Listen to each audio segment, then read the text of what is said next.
جی، اس کے علاوہ جو ہم بات کر رہے تھے کہ اور روایت میں ہے کہ ایسے لوگ جو اپنے ایمان کو مخفی رکھتے تھے، جبکہ وہ بدر کی لڑائی میں کافروں کے ساتھ آ گئے تو مسلمانوں کے ہاتھوں ان میں سے بعض مارے گئے، جس پر مسلمان غمگین ہوئے کہ افسوس، یہ تو ہمارے ہی بھائی تھے اور ہمارے ہی ہاتھوں مارے گئے۔ ان کے لیے استغفار کرنے لگے اور اس پر یہ آیت اتری۔ تو یہ اس آیت کا پس منظر ہے جو میں نے آپ کو یہاں پہ بتایا۔ تو یہی مین بات ہے اس میں، ٹھیک ہے۔ اور اس میں آپ مزید دیکھتے ہیں تو کچھ صحابی کا ذکر بھی ہے کہ جو رکے رہے اپنی استطاعت نہ رکھنے کی وجہ سے۔ اور تفسیر ابن کثیر، کیونکہ جب ہم ایپ سے پڑھتے ہیں تو اس میں کسی بھی حدیث کا ضعیف ہونے کا آپ کو نہیں پتہ چلتا، تو جب ہم کتاب سے پڑھتے ہیں تو ہمیں وہاں پہ ریفرنس بھی ملتا ہے۔ اس لیے میں آپ کو کہتی ہوں کہ آپ تفہیم القرآن سے ہی پڑھا کریں۔ آیت نمبر 99 کے حوالے سے یہ میں نے آپ کو اسی وقت ایکسپلین کر دیا تھا۔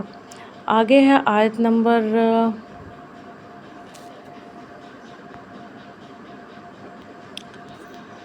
اچھا، سکرین آپ کی رکی ہوئی ہے، ایک منٹ میں اس کو دیکھ لوں ذرا۔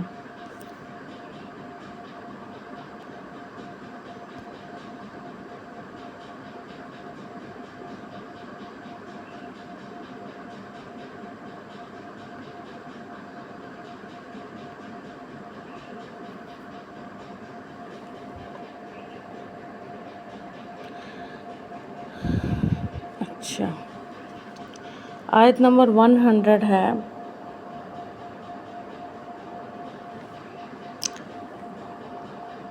اور اس کا جو آیت کا مفہوم ہے کہ جو کوئی اللہ کی راہ میں ہجرت کرے گا اور وہ زمین میں پناہ لینے کے لیے بہت جگہ اور بسر اوقات کے لیے بڑی گنجائش پائے گا، اور جو اپنے گھر سے اللہ اور رسول پاک صلی اللہ علیہ وسلم کی طرف ہجرت کے لیے نکلے، پھر راستے ہی میں اسے موت آ جائے، اس کا اجر اللہ کے ذمے واجب ہو گیا، اور اللہ بہت بخشش فرمانے والا اور رحیم ہے۔ یہاں پر حاشیہ نمبر 131 کے میں لکھا ہے کہ یہاں یہ بات سمجھ لینی چاہیے کہ جو شخص اللہ کے دین پر ایمان لایا ہو، اس کے لیے نظام کفر کے تحت زندگی بسر کرنا صرف دو ہی صورتوں میں جائز ہو سکتا ہے۔ ایک یہ کہ وہ اسلام کو اس سرزمین میں غالب کرنے اور نظام کفر کو نظام اسلام میں تبدیل کرنے کی جدوجہد کرتا رہے، جس طرح انبیاء علیہ السلام اور ان کے ابتدائی پیرو کرتے رہے۔ دوسرا یہ کہ وہ در حقیقت وہاں سے نکلنے کی کوئی راہ نہ پاتا ہو اور سخت نفرت بیزاری کے ساتھ وہاں مجبورانہ قیام رکھتا ہو۔ اس دو صورتوں کے سوا ہر صورت میں دارالکفر کا قیام ایک مستقل معصیت، یعنی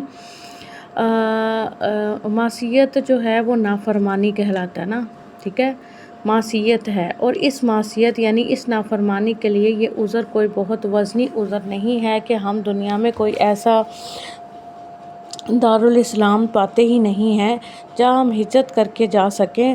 اگر کوئی دارالاسلام موجود نہیں ہے تو کیا خدا کی زمین میں کوئی پہاڑ یا کوئی جنگل بھی ایسا نہیں جہاں آدمی درختوں کے پتے کھا کر اور بکریوں کو دودھ پی کر گزارا کر سکتا ہو اور احکام کفر کی اطاعت سے بچا رہے؟ یہ بات جب ہمیں وہ حدیث ملتی ہیں دجال والی کہ اس زمانے میں کہا جاتا ہے کہ وہ فتنے کا دور ہوگا اور اس میں مسلمان ایک پہاڑ پر جا کے کہیں بسیرا کر لیں، تو یہ ہمیں اس بات پر فوکس دلاتی ہے کہ دیکھیں کہ وہ سچویشن میں آپ صلی اللہ علیہ وسلم نے یہ حکم دیا اور یہاں پر بھی یہ حکم کیوں دیا جا رہا ہے۔ بعض لوگوں کو ایک حدیث سے غلط فہمی ہوئی ہے جس میں ارشاد ہوا ہے کہ لا ہجرہ بعد الفتح، یعنی فتح مکہ کے بعد اب ہجرت نہیں ہے۔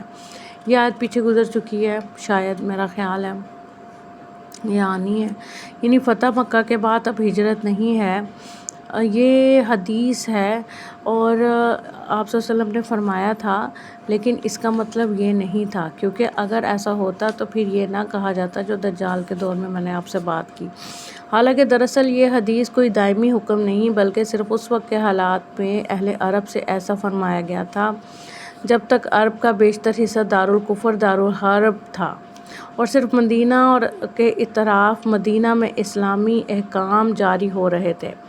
مسلمانوں کے لیے تاکیدی حکم تھا کہ ہر طرف سے سمٹ کر دارالاسلام میں آ جائیں، مگر جب فتح مکہ کے بعد عرب میں کفر زور ٹوٹ گیا تو قریب پورا ملک اسلام کے زیر نگیں آ گیا، تو نبی کریم صلی اللہ علیہ وسلم نے فرمایا کہ اب ہجرت کی حاجت باقی نہیں رہی ہے۔ اس سے یہ مراد ہرگز نہ تھی کہ تمام دنیا کے مسلمانوں کے لیے تمام حالات میں قیامت تک کے لیے ہجرت کی فرضیت منسوخ ہو گئی ہے، اس کا مطلب یہ نہیں ہے، ٹھیک ہے۔ تو یہاں ہم نے اتنی آیت کرنی تھی، انشاءاللہ جو نیکسٹ آیت ہے وہ ہم نیکسٹ لیکچر کے ساتھ کر لیں گے۔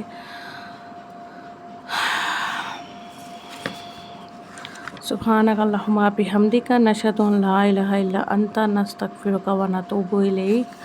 اللہم ارزقنی التفکر وتدبر لما یتلوہ لسانی من کتابک والفہم لہ والمعرفۃ بمعانیہ والنظر فی عجائبہ والعمل بذلک ما بقیت انک علی کل شیء قدیر۔